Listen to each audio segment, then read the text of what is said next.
Hey y'all, I'm Alison Asarch from Nashville, Tennessee. Hey, I'm Sean Fraser from the Ritzy Kids. Hunters, this is Johnny from Rail Motor. Hey, it's Shane from Blind Season. Hey, it's Rob Stanier, and you can check out my music on all the streaming platforms. Check out my latest music on all the streaming sites. Check out my debut album on all streaming platforms. Check out our new debut album. Check us out on Spotify and Apple Music. And you're listening to our friends, Braggy and Curly. And my Rossy. favorite bands from Australia. My two favourite podcasters, Braggy and Curly. Braggy and Rossy. Curly. On the Unfiltered and Undiscovered podcast. And Get Rossy. started. Hey there, everyone, and welcome to episode 156 of the Unfiltered and Undiscovered podcast. We've got an amazing guest joining us tonight, Courtney Keil, who has won numerous awards, which we'll talk about in a sec. Hey, welcome to the show, Courtney. Hello. Thanks so much for having me. But before we dive into you and your latest song and all the good stuff that's happening around you, let's welcome in Braggy and Rossy. Rossy from Sydney, Braggy from Adelaide. How are you, boys? Excellent. Rossy's already thrown a punch before we've even started recording about the loss last week. State of Origin. Yeah. Look, you know, State of Origin was only invented to give Queensland a chance. Yeah. As you keep telling us, and I think We've had a pretty good chance of late. Yeah, the latest stats are Queensland 39 wins, and I think New South Wales were about 20. So I think we're doing okay. But It's You're only, as good as you're only as good as your last game. Or last two. And magnanimous me will say New South Wales were the better side. And Rossy, I do recall saying after game one, when all New South Wales were throwing their toys out of the cop because of the send-off, I actually said that you dominated that game for 60-odd minutes with 12 players and that you would win the series. And it's true. What happened? What happened? You won. You're the absolutely series. right. Look, it was a pretty tough game of football by any stretch of the imagination. Brutal. You just don't get to see that sort of thing very often. It's hard. Like those poor blokes. They'll be all right. Where's the limit is the question, is how much harder can they go? And it was an absolutely brutal game. Fast. And speaking of brutal, I've got to raise the likes of Norwood here. The Redlegs are continuing to win. Mate. Braggy. I was all set to go. I played on Saturday afternoon. I was all set to go, and then it started hailing. And so that's where my supporter limit finishes. But it ended up being fine for the game. And mate, I think they kicked the goal in the first 10 seconds of the game, and then it was So Oh wow! I smell a premiership, so I don't want to jinx it, but you know, your hopes are and up. last week, much to our guest's pleasure, Courtney would know that last week we flogged Port. That's Norwood flogged Port by like 80 points or something. So That's what I like to hear. Yeah, that rivalry's up and running. Because as we heard, Courtney is an Adelaide Crows supporter. Yes. Sure am. Born and bred. You know, I was born in our 1997 premiership year. So it's just a sign, you know. So there was no way I was going to be able to go for another team, put it that way. My mother's a staunch, Port supporter, but my dad was like, she's a Crows girl. Isn't that funny how that happens in some families where it's split down the middle? And when your parents married, that was always like, no, I'm Port. So absolutely. Cool. But as we remind my mother, she was going for the Crows at the time of my birth because Port weren't, in the premiership yet. So true. So I still like to say, well, just remember, you went for them when they were at their height, so now you can't bag them when they're at their lows. That's right. Correct. Look, as a Rooster supporter, I know what it was like. My mother grew up in a South Sydney family. Yep. We never she trusted still go her. for South? No, Mum's no longer with us. We didn't trust her. She was a Rooster supporter, so she said she was. We didn't trust her. Zero trust. Didn't trust her. You can't trust South supporters. I don't care who they are. That's harsh. I can tell you. I'll tell you a story offline about it later. Actually. And with the Crows, I may what would you call a Brisbane Lions supporter up here in Queensland, and Good win. Sharon and I have been popping down to the odd occasional game. We don't mind watching AFL live, but the Crows always seem to give the Lions a bit of a tough game every year, don't they?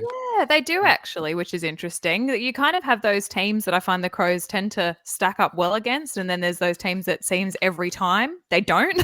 Yeah. Because born in Adelaide, then grew up in Melbourne.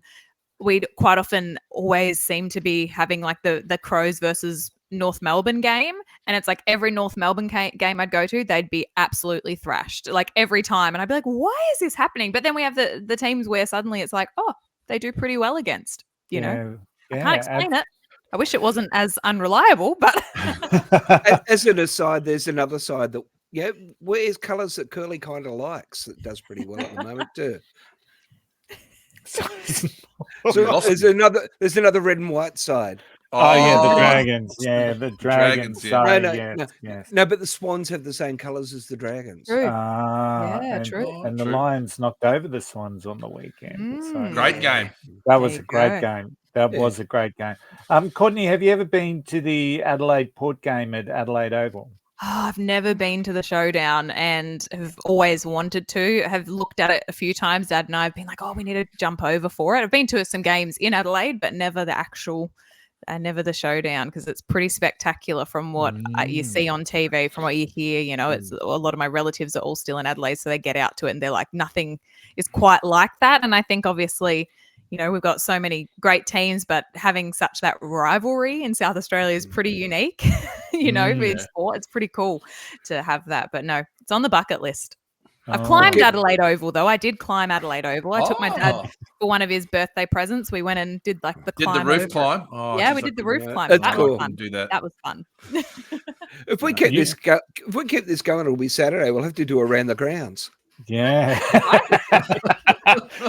Courtney, we are actually looking next year to do an AFL and an NRL preview edition of the podcast. So we get some people that are actually really passionate about AFL or NRL and doing our own version of what the season preview would look like. So I might have to maintain your contact and see if you're available, because it sounds like you're quite knowledgeable about the game. So yeah, give me a buzz. I'll be able to give you very biased Crows report. All right, let's start talking about what we're here for. And I've got to say, Courtney, you were crowned the best female vocal at the 2023 and 2024 Australian Country Music People's Choice Awards in Tamworth. So, mate, that's brilliant. How's that? Oh, it's crazy. When I still hear it, it's like, did that actually happen? That's pretty incredible. The first one was like, wow, I've never really won anything, as singers and, songwriters, you kind of enter a bit of everything over, your career. And I hadn't really won anything yet. So that was the first time of winning something of like also very notoriety in the industry. And the thing that is the most special about it is because it's voted by the public, which is so special. It's not just, people that say, hey, we know about music, we're going to choose. It's people going, hey, no, I love this, or I support this. It's really cool. And yeah, when they read my name out, I kind of sat there and my mum's like, you got to get up, go. And I'm like, wait, what? Like, it was one of those slow motion moments. And yeah, absolutely incredible. And then this year I was like, I don't have a shot, a chance or anything to win it again. It was nice just to be nominated. And then when they called it again, I was like, oh, I did not see that coming. That was, really a massive shock. And yeah, very, very grateful to anyone that took the time to vote, because they didn't have to, Yeah, so very cool. Courtney, how did it all start for you? I mean, you're born in like a fairly big city, even though in the hills, and then you moved to Melbourne. Where did it come from? Was your parents, did they play, or you just discovered it one day and went, that's what I want to do? Well, my parents love music. Grew up in a family where we listened to a lot of everything, really. So I always had music around. I just naturally loved singing. I think I wrote my first song of maybe 3 lines or something when I was like 3 years old, just singing a song around the house. And they're like, oh, maybe she likes to sing a little bit. But then it wasn't until I was about 9, I then started doing singing lessons, and my parents were like, okay, we'll put her into some lessons, see how it goes. I was very nervous at 9, of course, as you are. Some 9-year-olds are full of confidence, but I was the more reserved, shy, but loved to sing, and thankfully had parents that just really nurtured it. So I started there and kind of just kept going, had lots of different incredible vocal coaches over the years, started getting into songwriting more as well. So as I got into my teens, really jumped into that a lot. And that's where I kind of started finding my way, starting to work with different people, different writers, producers and whatnot. And it wasn't really until my mid-teens that I really decided to go down the country path. But I was never pushed down that path. It was just kind of what was natural. And the funny part is my dad's mother was a country singer. So she passed away before I was born. And I never met her. I've never heard her sing, but she used to sing on radio in Adelaide in the 50s with her sisters and was a country singer. So it's pretty cool to know that it's obviously in my blood, but it was never forced. It was never forced on me. And I kind of just naturally found my voice, which is more country. So maybe it's in the genes, I think, a little bit. There you go. That's an excellent story. It's amazing how the life replicates itself as we continue to go through. So, so you have been recording for how long now? When was the first lot of music that popped out? Well, I first released in 2020, but I'd been working with different producers and, in different studios before then. I probably first jumped in the studio when I properly jumped in the studio. I did a couple of little projects here and there when I was little, come sing on this or come try this experience. But it was probably when I was about 15, I'd say, I started working with a great producer, songwriting couple in Melbourne, started writing lots, demoing, and really just getting used to the songwriting process and then putting it, in the studio setting. But then through them, they introduced me to my now producer, Rod McCormack, during, I think it would have been mid-2019. And that's where I connected with him. And then we started working towards my first official release in 2020. Yeah, he seems to have the magic touch, Rod. Yeah. Doesn't he? We've had a lot absolutely. of people on. So do you write, I know you play piano, yeah? I play piano, play a bit of guitar. Singing is definitely my first instrument, but, play a bit of both too. Do you so mainly I write on piano or write on both? That's good. Yeah, because I feel like I don't play piano as much as I should or want to. Really, I that was the first instrument I learned other than voice as a kid, and then kind of spent a while away from it and was like, I should be learning guitar. If I'm a country singer, you should be able to play guitar. So I kind of went around to that, and now I'm kind of coming back to the piano. So I still do both. I probably am more drawn to guitar to write quicker. But also when I'm working with Rod, he is like the best guitarist you can deal with. So I also just don't play anything when I'm in his presence. So when you do write with because I know some of your songs, there's I think it's his brother as well that on one of the songs that right. Do you come with the idea yourself and then they kind of help out, or do you actually write together, like sit in a room together? It's a bit of a mixture, really. We tend to kind of bounce around depending on the song. We might go into a writing project and I'll be like, hey, I've got this idea. Here's a song vibe that I really like, or, this is what I've been working on. Other times I go in and I'm like, I don't really have much today. Do you have something? And Rod will be like, I've been playing around with this idea. So it kind of depends. I like to always go into a writing session with something. But most of the time I'm like, hey, your idea is way better. Let's do that. Yeah. So it's we kind of we share the love and, then really go from there and just collaborate on it. I love co-writing with people. I love co-writing with Rod because obviously he comes up with such incredible lyrics, but musically, because he's so proficient on most instruments, he always comes up with really interesting guitar lines and things that I would have just never thought of if I was just playing a bunch of chords. Yeah. Look, the record, the stuff I've heard's got that, kind of like there's a line between country and country pop, and like I've got to say, your stuff sounds very polished and probably sits. It doesn't really go all the way to country pop, but sits their neighbours, I guess. Yeah, like Like, you can really lean into the country pop stuff, but I can actually hear a little bit more of the actual country in it. So what sort of stuff do you listen to that would sort of generate that sort of ideas floating around your head, which I think is part of it, I guess. Well, you're right. It's a bit of a tightrope walk for my music, as I like to keep it contemporary and poppy and, relatively radio friendly. But at the same time, I love classic country. I love 90s country. 90s country is a big influence for me, like the Shania Twains, the Faith Hills, Trisha Yearwood, a lot of those big female vocalists that had such incredible songs and did that crossover really well. So I listen to a lot of that, obviously paired with a lot of modern artists like, right now, Lainey Wilson, and she has that really country influence in there too. So I'm always trying to make sure the country is the first and foremost, and then the pop is there. But, for me, it's really important to keep the real country roots there and then build on it from the ground up, really.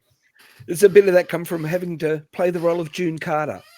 Yeah, definitely. That's been awesome to get to jump into the June shoes. She's, such an incredible songwriter, singer. She's just an icon. Tolerant, and an incredibly tolerant woman, I understand. Very tolerant woman. Yeah. Absolutely. So how did that come about for you? Well, it was, I'm going to say about April 2021. I had been working with Duncan Toombs, who is an incredible musician, videographer. He's made all my music videos, and we have been, good friends for a while. So I got a call from his brother-in-law, Daniel Thompson, who plays Johnny Cash in the concert, and said, I'd never met Dan at this point. He just said, hey, look, Duncan gave me your phone number. We've got a show in Melbourne at Crown in 2 weeks. We need someone for June Carter. She, the girl we had, she can't do it anymore. Do you think you could do it? And I was like, yeah, great. No worries. I know a lot of their music. I was like, yeah, great. Yeah, sure. And then I hung up the phone, and I'm like, I know a lot of their music, but how much of their music do I actually know? When he sent me the set list, I was like, oh, there's a lot of obscure ones there that I hadn't really, I'd heard but not learned. So I was like, oh, I've really got to get learning. Yeah. But it was great. I spent 2 weeks diving into their music really deep and being like, I've got to pull this off in 2 weeks. So let's do it. And it was great. Loved it. Absolutely loved it. He was kind enough to ask me back for a few more shows. So I think I did okay, which is great. And, we've done a bunch of shows since. So he's brilliant. Dan does so well. He plays the part. Yeah, so people well. People don't realize, the average person doesn't realize how much June Carter, influenced country music as a whole, her whole family, and how they, what they brought. And I mean, Johnny Cash obviously was a massive fan of the Carter family from the start, and so I think the average punter doesn't realize that. They think more it's Johnny Cash is the main guy. Yeah. Well, half the time people don't realize, that she wrote Ring of Fire, and everyone's like, Surely for the country stuff, that's got to pick up your chops, though. It's got that would explain why those country chops are really there, because if you go back and look at how it's done, that's actually how it's done, right? Right, and that's the thing. Listening to their stuff, it takes you back to the proper, real deal country stuff, which is iconic now for a reason, because it's just so good, And the funny part about it is, a lot of people that come to those shows have noticed. People forget that Johnny Cash is country sometimes. They just go, oh, Johnny Cash is Johnny Cash because he's the man in black. He almost transcends genres. Becomes something else. He does, Cash. He transcends genres, but he's still so country. And people go, oh, I don't like country music. And you're like, well, you're at a Johnny Cash show. What do you think you like? But he's also, I mean, he peaked or was discovered around the same time as Carl Perkins and Elvis Presley, and so there's a little bit of rockabilly and stuff in his. Yeah, blues and big mix of, it's all in there. But all that, that southern stuff is kind of a cross pollination of a lot of different styles, right? Yeah, absolutely. And I think a lot of country is that it grabs a little bit from lots of different places, borrows it, which is great. There's so many avenues of country. No complaints from any of us. That's a good segue to your latest single, which normally. Sorry, Curly, did I jump in on you there? No, I was just about to direct, but you've done you've done this before, Braggy. Well done. I've learned from you, Curly. I've learned from you. But I mean, if you want to talk about a classic, country song and what country's about, and people make a joke of it when they say, "Oh, country music. It's all about the old car and the old dog. And this song actually is talking about how the old things are still good. And I'm wondering if this is I don't want to be too political, but there's such a resurgence because this show's not about that. There's such a resurgence in country music at the moment, and I'm wondering if it's because people are around the world are wanting the old kind of times, the old values potentially. Yeah. There's a certain slogan by someone who says, make the old times better again or whatever. Yeah.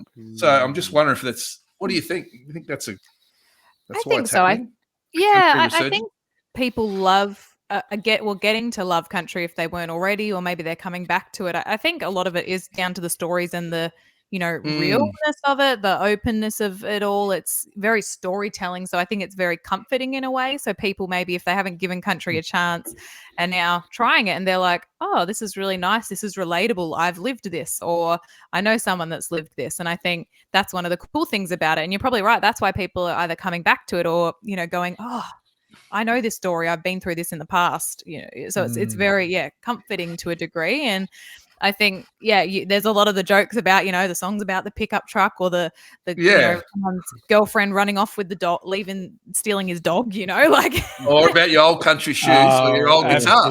Absolutely. So it's a lot of that. And that's why I think that, it's it's a cliche, because cliches, there's, so many songs like that, but people still will download them and stream them and love them. So then when we were doing it, I was like, okay, we're going to use cliches, but let's make it so it's a little bit more, everyone's got an item in their house that's like, oh, I've had that for so long, it's so special, opposed to saying, I mean, cliches are in every genre. They're not just in country. I mean, every blues song's about at the bottom of the bottle, and Totally. But to be fair, with Taylor as a gateway drug for the young folk, that doesn't hurt either. Yes. Yeah. Oh, 100%.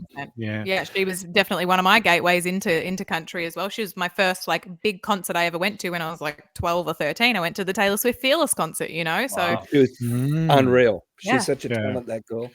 Yeah. So Courtney, it was interesting you mentioned the word comfort, because when I was listening in and doing some research, I got a sense of comfort from your music. So it was just, it wasn't like I'd heard it before, but it was comfortable. There was just this homeness to it. And let's talk a little bit about who you collaborated with in Worn In, because I mean, I'm not a country fan per se, although I'm slowly becoming one with the people that we talk to on this particular show. But even I know who Gina Jeffreys is, and to be collaborating with Gina and having it produced by Rod is just pretty incredible. So how did all that come about? Yeah, you're so right. She's a household name and has been for a long time. You don't have to be a diehard country fan to know her influence in the music industry. It's incredible what she's accomplished in her career, and I feel very, very privileged to get to have worked with her on this song. She's been a good friend for a couple of years now. So I first met Rod, which is her husband as well, which is a good little tie-in.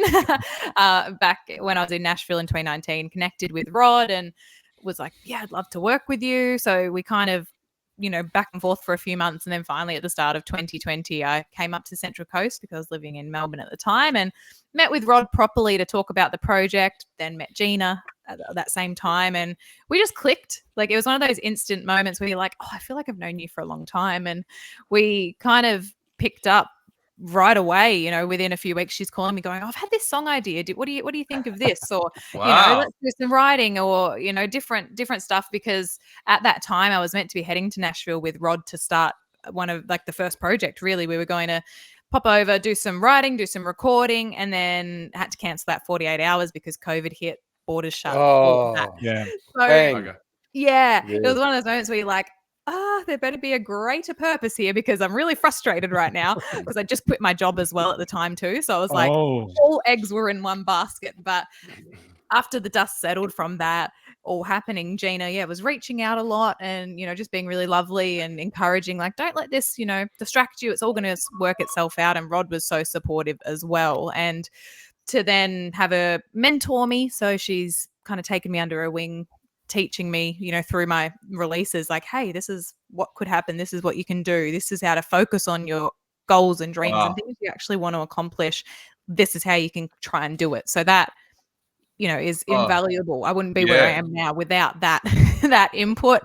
So when this song came about, I wrote it towards the end of last year with Rod and two of my really good co-writing buddies that are based over in Nashville. We all jumped on a Zoom, wrote it on Zoom, put the song away for a few months, and then in April this year, pulled it back out. Rod and I were chatting, and I was like, I feel like this could be a duet. Like, I'd really love to release a duet and maybe a female duet. And Rod was like, okay, let's make a list. Let's kind of start thinking about who it could be. He goes, obviously Gina would do it, but let's see who we come up with. So, Gina heard the song because she hears pretty much everything that comes through the studio anyway. And she's like, oh, I love it, but try and find someone who's, out touring more and busier and doing stuff. And I'm like, okay, like we'll try. Like, try to find someone else. Sure. Right. And then thankfully I didn't find anyone else and said, well, it's going to have to be you. Yeah. Like if you don't mind, if you would be on it. She's like, oh, I'd love to be on it. I love the song, So it was just really nice. And then within a few days, she was in the studio popping her vocal on. And then when I heard it, I was like, oh my gosh, this is, it was meant to be this way. It's like it was written for both of us.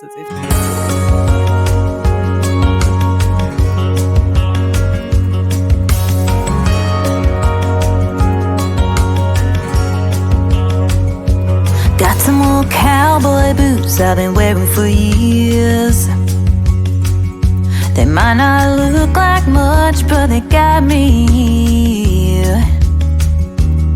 They've seen a lot of miles that walked me through some real hard times and tears. This old flat top here has been around. It's a little banged up, but it's got the sound. Feels like a part of me knows my whole history right up till now. Up till now. Worn in doesn't mean worn out. Some things just start getting good the second time around. The strongest hearts have been lost and found. Worn in doesn't mean worn out. Hey, you guys got to do more because I'm just thinking Gina Jeffreys and Courtney Keil. It kind of go. It's a good duo. Hey, it's a good duo. I reckon, if I maybe beg and plead a little bit. Absolutely. And obviously the chorus has got that line, worn in doesn't mean it's worn out. And I think us old fellas can relate to that as well, can't we, boys? We're worn in, we're not worn out. Worn out. You've got no idea. Oh, God. And how's the song going for you, Courtney?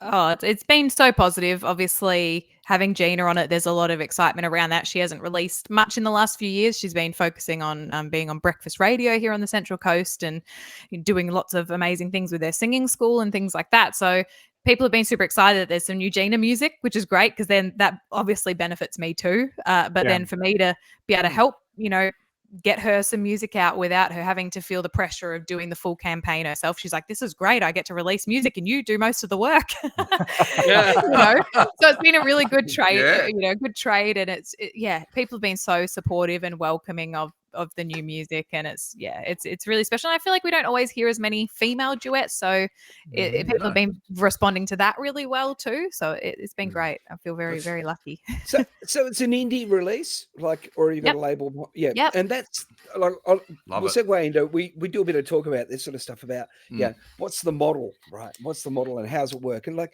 does that label actually bring anything to the table?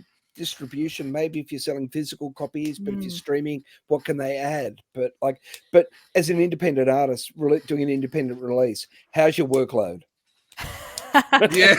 You wear a lot of hats, put it that way. You wear a lot of hats. Sure you do. Yeah, but I really enjoy it. I kind of just get on with it and enjoy doing all the behind the scenes, whether it's the graphic design or the, all your social stuff, your website, everything. I do pretty much all of it myself. I thought if for the time being I can upskill myself enough to be able to do it, that it saves me some money.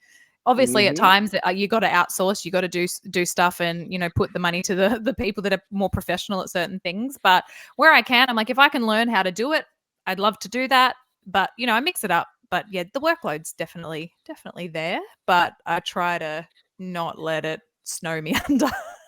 So with your own shows, have you got like a standing band, or do you just go out more solo, or what? How does that normally work for you?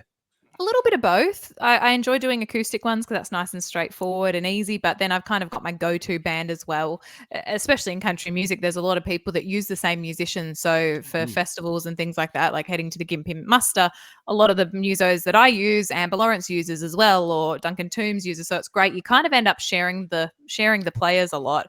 But then it means that if you're somewhere and you're like, oh, great, they're there, I know that the band are going to be there too. So it works really well in that sense. And I've kind of, gotten close with a lot of the ones that are relatively local. So if we need to have a rehearsal, we can do that. If one's not available, it's like, okay, well, I know I've got another person that I can go between. So it's kind of nice to always have a couple of options because you don't want to get stuck and you're like, oh, no, that person's touring with someone else, which happens sometimes because obviously if you're sharing, there is that risk of people not being available. But, some of the musos are the go-tos for a reason because they're, experts at what they do. Central Coast has sort of grown up a bit too lately, hasn't it? Like there's a lot more. There's a lot more micro venues, mid-sized venues on Central Coast. How are you finding that? Yeah, it's great. Honestly, the culture here is awesome. Growing up and living in Melbourne, I was having less gig opportunities, I think. Obviously, that's couple of years ago now from when I moved, and there was COVID in the mix too. But it was funny moving up here to the coast. Everyone's like, oh, there's not that many music venues, not as much live music. And I'm like, I'm gigging more than back when I was in Melbourne. So I think sometimes when you live somewhere, you forget what you do have and what venues are going. But no, it's great. There's such a beautiful music culture here, not just in country music, but lots of different genres. It's incredible. Yeah. What places do you like up there? What venues do you like on the coast? I have a bit of a favorite. There's the Avoca Beach Picture Theatre. So it's an old, it's it's gorgeous old cinema that they've, have it as a movie theater and a live music venue, and I've played there a few times now, and it's just really, really lovely, and the people are beautiful, and it's just a bit of a special spot. It is. Avoca Beach. Aren't they the best venues? Those old theaters. Oh, I love them. They're gorgeous. It's such a vibe. I still love the old Greek Theatre in Melbourne. The old Greek Theatre. What a ripper that was. I saw a post during the week from Laura Frank, and she's been playing enough. I'm probably going to stuff up the wording, but it's like a series of venues where they focus on small town halls. The old country halls with the slam stage. I love it. And it's a series of so I thought, isn't that a cool idea? Just going around to little small towns and playing the hall, and you might get a couple of hundred people there, and I think it would just be quite cool. Yeah, absolutely. The other cool thing about like some of the country artists like yourself that we have on, you guys have got such great voices that you can go out and just play with your guitar and and still sound fantastic, unlike the genres that Rossy and I play where it's not going to sound that good just with us singing through a guitar. But, it's still, and I'm assuming that's a good test for us for a song as well, just hitting it out on the guitar and singing it. You kind of it's always got to pass the acoustic test. I think that's one of the biggest things is being like, does this pass the test? You know, can I play this live? And if it's quite produced up, you're still like, okay, we've got to be able to strip it back and be able to do it that way. Yeah. Got to say, correct. I think I've said it before that Vanda and Young would always get AC/DC to play their songs on the piano to see if they stood up. Wow. Yeah. There's something in that, isn't there? All right, guys, we've been going just over half an hour, so it's time for Braggy's Trivia. So are you ready for this, Courtney? Are you ready? I am ready and I am nervous. I feel like I'm going to be. I've got a feeling I'm going to be beaten today. I'm normally big talk with trivia. I'm normally like, yeah, I'm great at trivia, but not when there's other like music experts in the room. And I try and make it hard, Courtney, because Rossy's so freaking good. Curly, just so you don't feel bad, Curly averages about 2 out of 10, I think. Is that right? That's about it. Yeah. Okay. And even when Braggy says he's done a question just for me, I'll still get it wrong. So I always do a 50-50 for Curly because you get a 50% chance. And the first one is actually 50-50. Okay. Curly. Who is older, Beethoven or Mozart? Ooh. I'll give you an extra point if you can tell me how much older they are than the other one. Okay. That's question 1. Question 2. Prince introduced his iconic symbol on the cover of which single? We're all old, Courtney, so some of these are going to be before your time. It's all right. I like a lot of music, so we'll see how we go. Yeah, okay. Okay, question 3. Who was the first woman to have 4 country albums reach number 1 on the American Billboard charts? First woman to have 4 albums reach the number 1 spot. Albums on the Billboard charts. It's American charts. Number 4. You right, Kelly? No. You're doing a lot of umming and ahhing. In which iconic Nashville cafe was Taylor Swift offered a recording contract after she performed there as a 14-year-old? In which iconic Nashville cafe was Taylor Swift offered a recording contract after she performed there as a 14-year-old? Okay. No, at least I think I've got one at least. Yeah. I think I got that one too. Question 5. How's this going from the sublime to the ridiculous? Question 5. Who sang the SpongeBob SquarePants theme for the movie?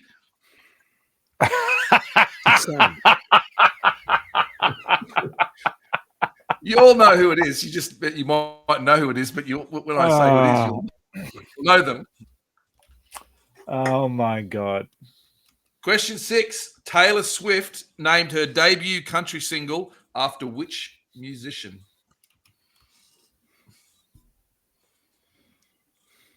I don't think it did anything. I'm not sure. Yep. Number 7. U2 wrote a song called Stuck in the Moment about which late frontman?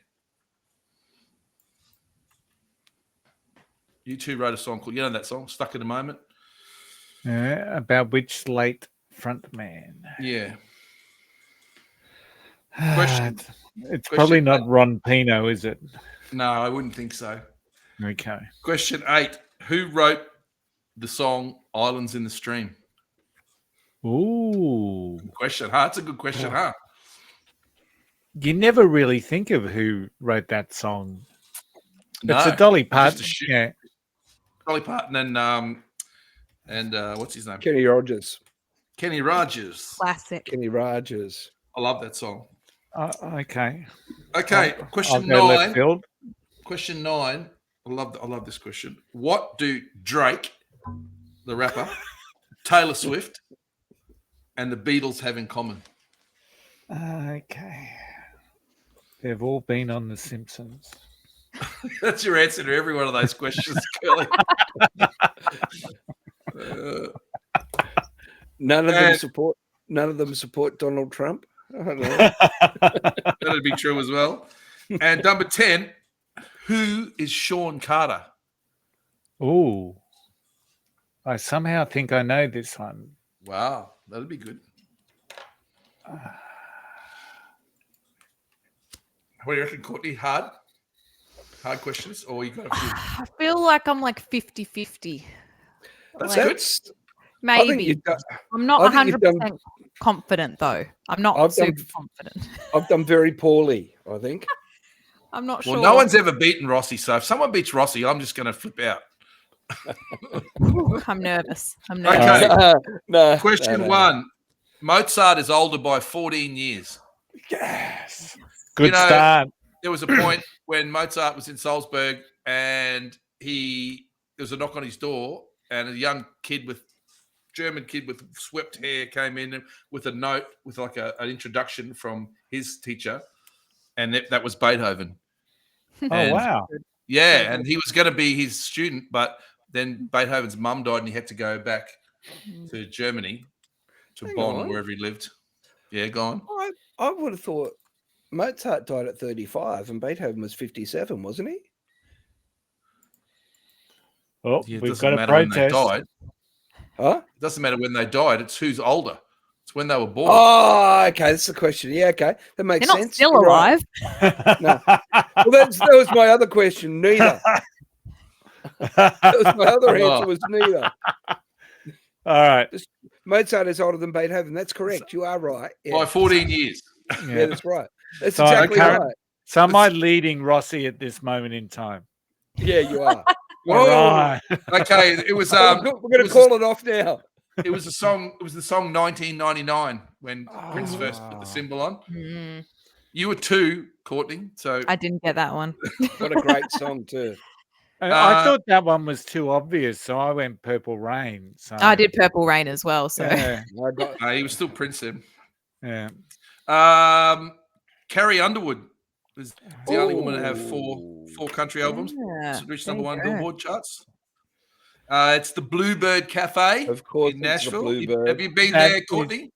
I couldn't get in. I had to line up, and they cut the line because it was such a small place. They only fit, however many people. It's pretty small. What's it? 90 people or something, is it? Or something. It's small, but I lined up, and then they cut the queue about 3 people in front of me, and I'm like, no. Bastards. So, just so you know, I got that one. That's good. Did you? Somehow. Well done. Kelly's on fire. We're tired, Curly. Okay, the person who sang the SpongeBob SquarePants song actually just recently performed at the big concert, the big thing in England. What's it called? What's the big thing? Oh, anyway, it's Avril Lavigne. Avril Lavigne. She's just made a comeback. Not Nebworth. What's the other one, Rossy? Wembley? No, not Wembley. The other festival, the massive one. Yeah, the one that that one. Yeah. Can't believe I can't remember what that's called. Glastonbury. Glastonbury. Yeah. Skater Boy. She did. Okay, Taylor Swift's first single was Tim McGraw. It's called Tim McGraw. Yep. Courtney got that one. She's nodding in approval. The U2 song was about Michael Hutchins. There you go. The Bee Gees wrote Islands in the Stream. Good. I got someone. So good. Well done. This is cool. So Drake, Taylor Swift, and the Beatles are the only 3 acts to ever replace themselves at number 1. So they were number 1, and then they wrote another song, and it went to number 1, and their song went to number 2. How about that? You going to question that one, Rossy? No. Oh. And Sean Carter is Jay-Z. Jay-Z. Curly, if Rossy gets all those ones. Okay, Curly, how'd you go? When Rossy and I were tied at 2-2? Yes. You're still at 2? I'm still at 2. Curly, Rossy. 5. How did you get, Rossy? 5. Courtney? 5. Oh! Dang it. It's a tiebreaker. It's a tiebreaker. Oh, I feel like I need another question. I can't think. I'll think of a question. I'll think of a question before the end of the show. Who wrote Date with a Vampire? Oh, I don't even know what that is. Sorry. That's not the question. All right. Okay. Let's dive into your back catalogue, shall we? We've talked about Worn In. Yes. So there's a couple of really cool little tracks out there. I've got to say, I loved Always First. Oh, thank you.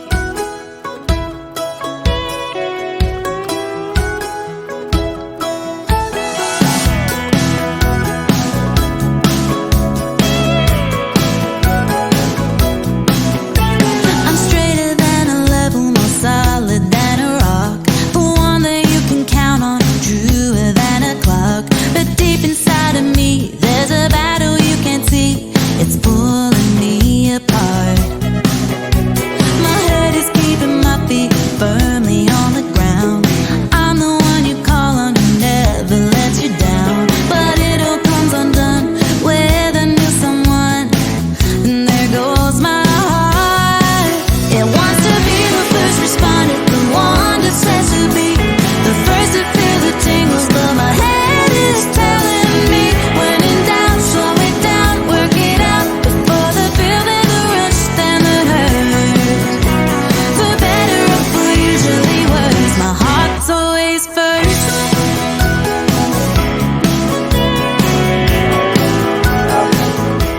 What about you, Braggy? You normally What do you dive reckon my into- favourite is? What do I reckon your favourite is? Because I'm like you. I'm not the biggest country fan, though I still like it.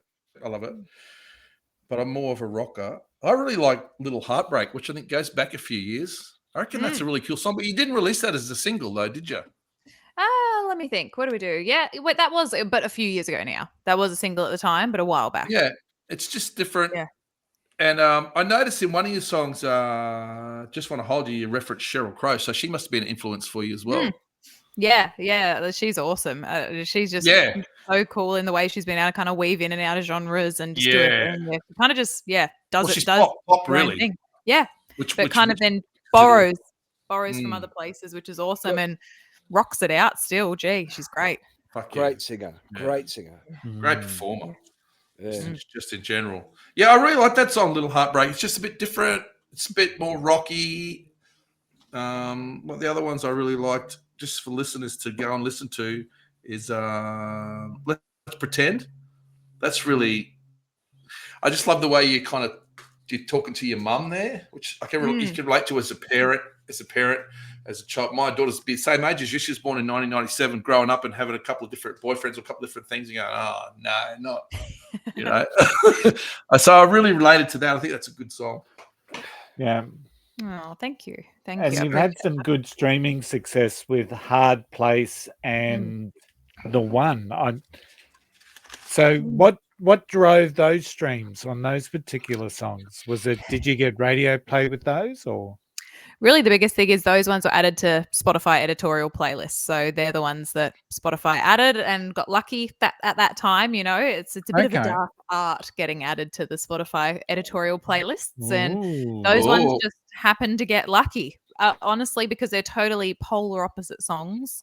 You know, Hard Place is a bit more, you know, it's probably my edgiest song, and I wouldn't say it's that edgy. I'm clearly not a very edgy person, but you know, it's like the bit different vibe, a little bit bluesy almost in a way. But then The One is like the poppy side of like country, and you know, really, you know, that feel good country pop songs. So very different, but obviously at the time it just happened to work for Spotify, so that massively, you know, lifts your streams when you get added to an editorial playlist. And doesn't happen all the time because it's it's changing more and more in terms of you know, they're adding less independent artists, more internationals, so it can be hard to get the songs actually on. So I was very, very happy when those ones were added on, and you know, the rest organic. It sounds like you know something that we don't know how to do that.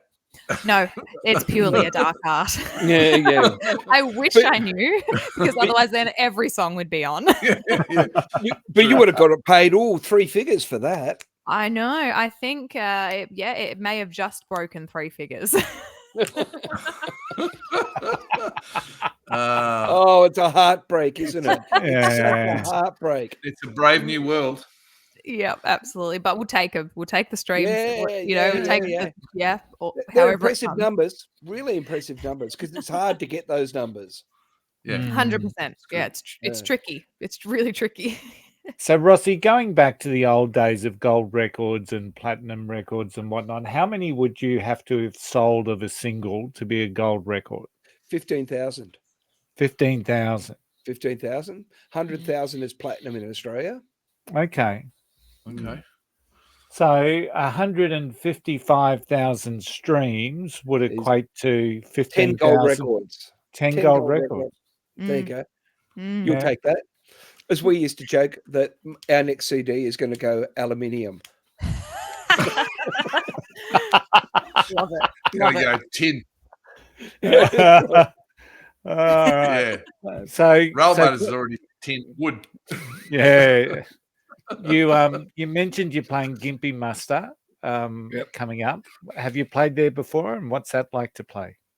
No, first time. It's going to be first trip Wow. up, which I'm very excited about. It's one of those iconic Aussie festivals that you hear about, especially in country music. It's, one of those pinnacle things. So to finally get a yes and be added to the lineup, you apply to so many festivals and you cross your fingers all the time for everything. And they don't, 95% of them don't come off. So when this came through, I was like, oh my goodness, this is actually happening. It's pretty cool.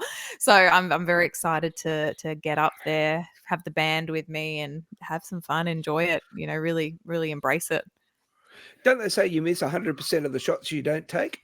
100%. Absolutely. It's interesting though. Like when you apply for a festival, I mean, I guess they just look at the numbers we just talked about, don't they?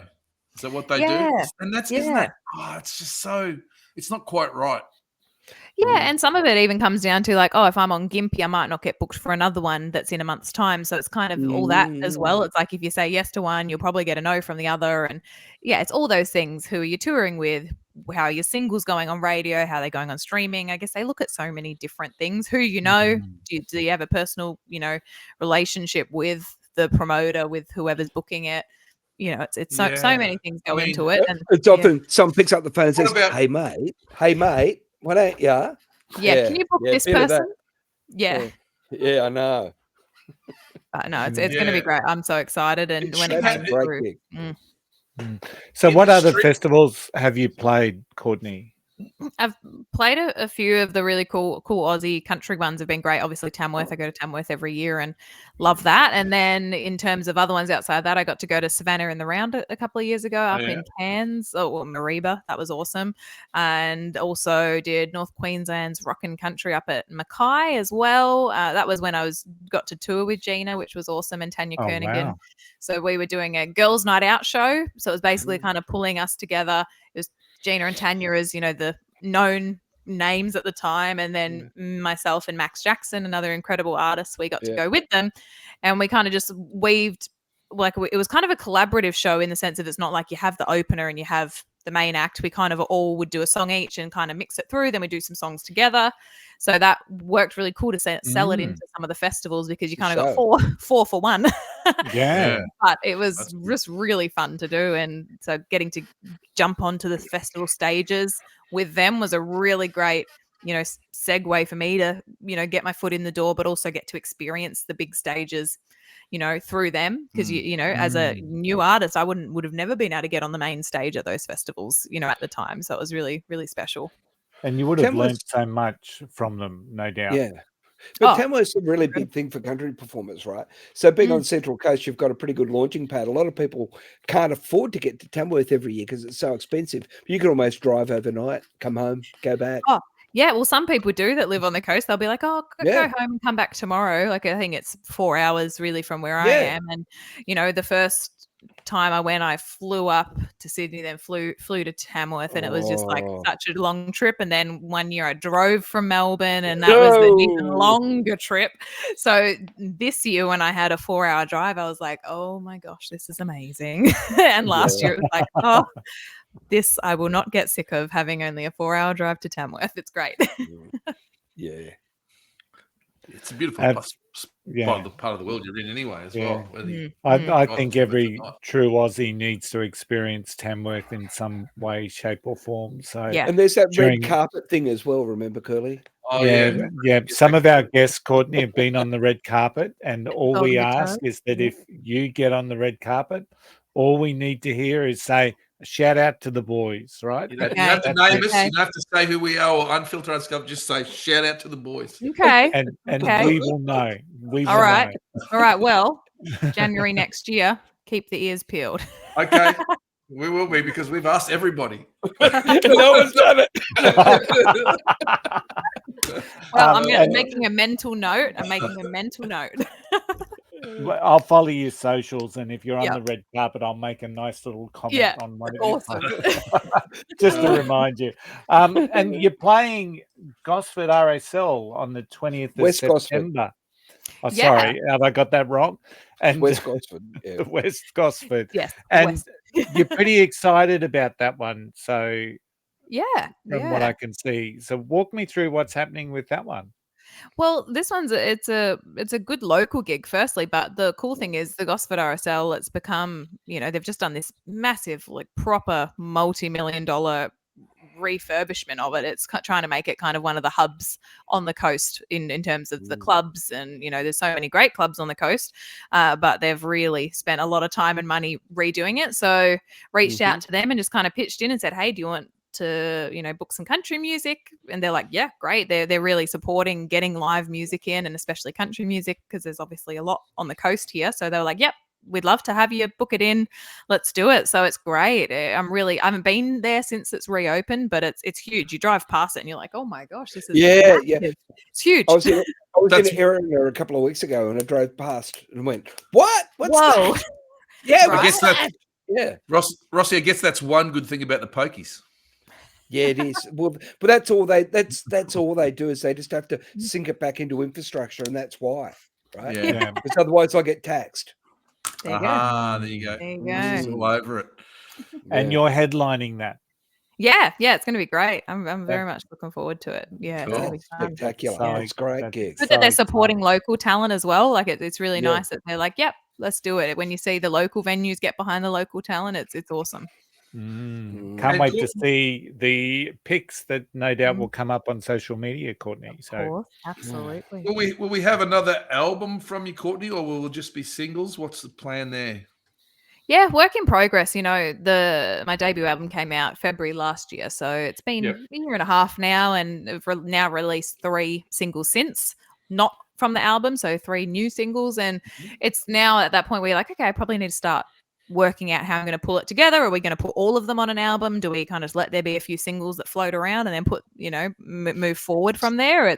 It's a tricky thing, especially in this landscape, to fund it firstly, to fund it, but then at the same time to be like, well, it's nice to have it as a season of your life. The Good Kind, my debut album, was such a great chapter, and I'm like, it's so nice to be able to pull it all together and be like, that's that album. So I'm kind of starting to think about that now at the moment of working towards next year. I'd love to have another album out, whether it's mid-year, towards the end of the year, but it's definitely on the radar. It's just kind of pulling it all in, the pieces in the puzzle together. And you have hard copies of it to sell at the gigs and stuff? Is that how it works? Yeah. Sure do. That's Yeah, the they're model, great. isn't it? That's They're the way it works. great coffee coasters if you don't have a CD player. Yeah. Say to people, it's a good $25 coffee coaster. Yeah, well done. Well done. But merch is the way. Merch and physical product is the way to make money for performers these days. Totally. Yeah, and people understand that and support artists, I think, on that basis. Totally. And that's the thing. Even if you don't have a CD player, it's nice when people go, yeah, I want to buy a copy of that, to support you. And it's just nice to be able to see that physical, I guess, version of the music. You can obviously go listen to it on streaming, but, it's cool to have that physical copy as well. Yeah, 100%. And is Nashville part of the big, the long game for you? I think just to go back and forth between to visit. I loved going over there. I've been over there twice now and really enjoyed it. But at the same time, I don't particularly have intentions to live there as such. I think for me, it's nice to be able to go back and forth. I love Australia. I love living on the Central Coast here, and it's great to be able to travel and have that option and, you know, go visit, do some projects. Got some good friends there. You know, a lot of people I write with are over there, which is awesome. So you feel like you've got the community to go to when you're there. But you know, I haven't been in a few years after COVID. I kind of You got to go and line up at the Bluebird Cafe a little bit earlier. So please let me in. I've come a long way. That's it. Yeah, I don't think I've told you guys yet, but after the New York Marathon this year, we're spending a couple of days in Nashville. So we're heading down and Broadway, here we come. And reached out to our good friend Alison Asarch, and hopefully she'll have one of those riders rounds happening. Awesome. And apparently it's there's a big event that happens around that time. So yeah, very, very exciting. So all righty. So Courtney, where can people discover you apart from, of course, in our playlist where we'll not as influential as those Spotify playlists you talk about, but we add you to our playlist. But where can people find you and follow you? More or less, I'm on all the platforms. You know, I try my best to keep updated on them all. Unfortunately, I'm on TikTok even, which, you know, I would say it's unfortunate for TikTok that I'm trying to be cool and trendy. But, you know, I'm on all the different platforms, Facebook, Instagram. You can go to my website, CourtneyKeil.com, and keep up to date with shows, where I'm going to be, what I'm doing, and new music, really. But it goes out on all the socials. If you find me, come say hello. Let me know you heard the episode, and yeah. Love to meet new people. Excellent. Awesome. Excellent. All right. Rossy, I'm going to put you on the spot again. Do we have one of your famous backstage stories? Oh, geez. Something's gone off there. Look. Still going, Rossy. It's all happening here today. Look. I don't know. Look, geez, what? Look, I'm a little bit tired this week, and anything I could tell you may be inappropriate. Today, oh, okay. I'm kind of in that sort of headspace, but that's all right, Rossy. Yeah, that's all right. You've never done a country music festival as a roadie or a road manager, or I think I have done a bit of that. I actually blew Tamworth out one year. I was offered 3 weeks at Tamworth, and I said I'd rather die. I think honestly, I don't blame you. It's pretty hot up that time. It's pretty grueling. It's pretty grueling. The guys that go out there and work very hard. It's pretty grueling. Yeah. I did do a country show. I've done heaps of different country shows. Didn't you roadie for Chad Morgan or something? I did work with Chad Morgan. There you go. The cheek from Scrubby Creek. He was a bit of a ladies' man, gotta say. Was he now? Yeah, he was. It made me feel a little uncomfortable, I gotta say. The girls would all want to get a photo taken with him, and he'd put his teeth back in. But Chad was delightful, actually. He's a really, really good, fun guy. But what I did learn, there was this, and I think I've mentioned to you before that I was working for, would you believe, Cameron Daddo on the 15 Minutes of Fame tour. He had a country band called the Hurricanes who were backing him. And the thing I learned that night is the guitar player was playing a Telecaster, as country guitar players do. And he turned around to his little Fender Twin, and as he hit a note, he'd rested on the headstock and got the feedback. And I've gone, well, there you go. There's your country tip right there. Right. You hit the note, you rest the headstock on the amp, let it hold, and it'll start feeding back for you at low volume. Right. There you go. You never hear feedback in country songs much. A little bit of hold. Yeah. It's staying note. Right. Which I don't need to worry about that for feedback because my backline is almost as big as most PAs. Beautiful. But that was a great trick. That was a great tip from this guy. I thought it was fabulous. Yeah, and it wasn't Cameron Daddo that gave you that tip, but was No. It was actually at Avalon Beach RSL Club, would you believe? And his wife, Okay. Alison, came down. And he was a lovely bloke, and he could actually sing too, I've got to say. it? He had brothers, didn't he? Lockie, and there was like Lockie 300 Daddo. of them. There's Yeah. about They 300 of them. They owned TV for a while, so They did. They They did own did. TV. they're on everything. Yeah. Courtney, it has been really awesome having Cool. you here. Really cool music. As I said, it gave me a real sense of comfort listening to it and tuning into it. It's once again just been awesome having you here. For everyone listening, please go check out Courtney's links. You will find them in our show notes. And while you're there, check out our links because we're on YouTube, Facebook, Spotify. Spotify, TikTok. We are on TikTok. Do very little on TikTok. Don't just check him out. Always hit the like button. I haven't said that for a Yeah. few weeks. That's the most important thing. Hit the like button on Courtney's stuff, everybody's stuff. Yeah. Yeah. It's easy. 100%. We've added Courtney's music to the Unfiltered Undiscovered playlist on Spotify, 381 songs that we've talked about on the podcast. We also have our Unfiltered, Fresh and Fierce female country playlist as well. So we've added Courtney into that as well. I hope you really enjoyed the show. And just the last thing I want to say, guys, is how good was Scanlan Bubblegum? Until next time, we will see you. Next week we will be joined by Tyler Rodriguez, another fresh country, I believe so. Yeah, so She's awesome. Yeah, she's awesome. So that will be happening next week. Until then, we will see you all then. Bye for now. Thanks, Courtney. Thank you. Thanks, guys.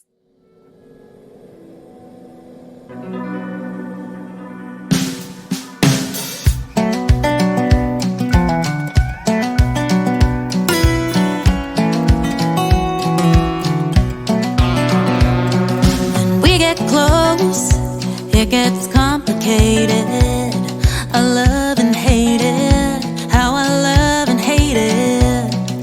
I fall hard, you ain't there to catch me. You always let me, you always let me down, down, down. You let me down. I wind up between my heart and a hard place. I don't seem to get much sleep these days. The girl who should know better shows up too late. When I've gone too far, I'm caught between my heart and a hard place. When I'm with you, every time I get butterflies, I get butterflies. Trouble is, see, I can't decide if they're the good kind or bad kind. I know, but I don't wanna know. I wind up between my heart and a hard place. I don't seem to get much sleep these days. The girl who should know better shows up too late. When I've gone too far, I'm caught between my heart and a hard place. It's a hard place to be, where the ends don't quite meet. It's so much more bitter and sweet.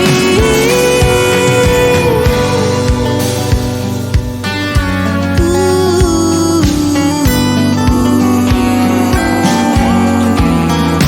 I wind up between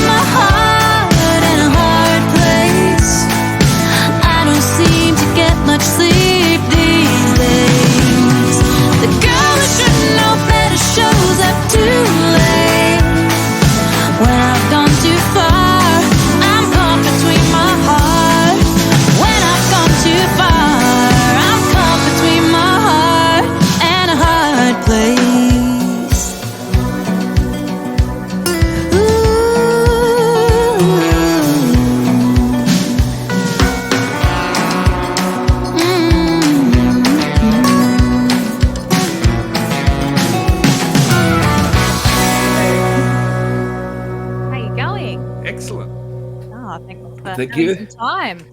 Now I've got to make a change here. Hi, Courtney. I'm Curly. This is Rossy and Rossy and Braggy. Awesome. Nice to meet you guys. Thanks for having me. No worries. You look like you're in the war. You look like you're in the warm with the other three, Courtney. Where are you? You in Sydney? No, where are you? I'm on the Central Coast. Yeah. Oh, nice.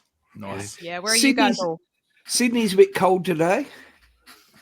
Yeah, it was cold this morning. Oh, it was really cold this morning. Yeah. Well, I didn't like it at all. Curly's in Brisbane. Yep. And I'm in Adelaide where it actually is cold.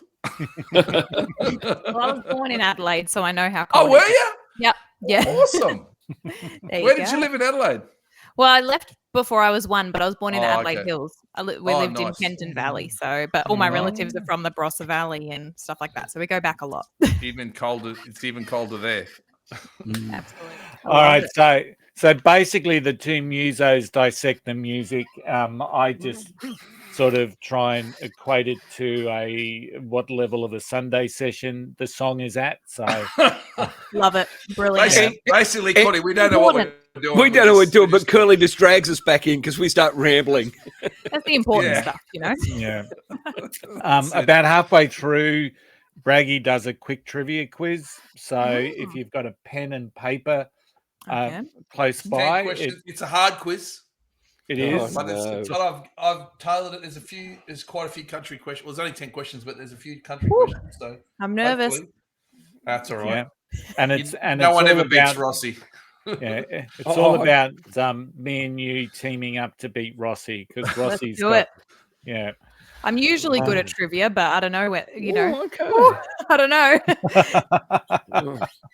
And that looks a pretty professional setup there, Courtney. Do you do your own podcasting? And I think he did. Yeah, my partner and I have a podcast as well, so been just experimenting. We're still pretty green with it, but it's been good. It's been fun. Had some good guests on, and so it's been really fun.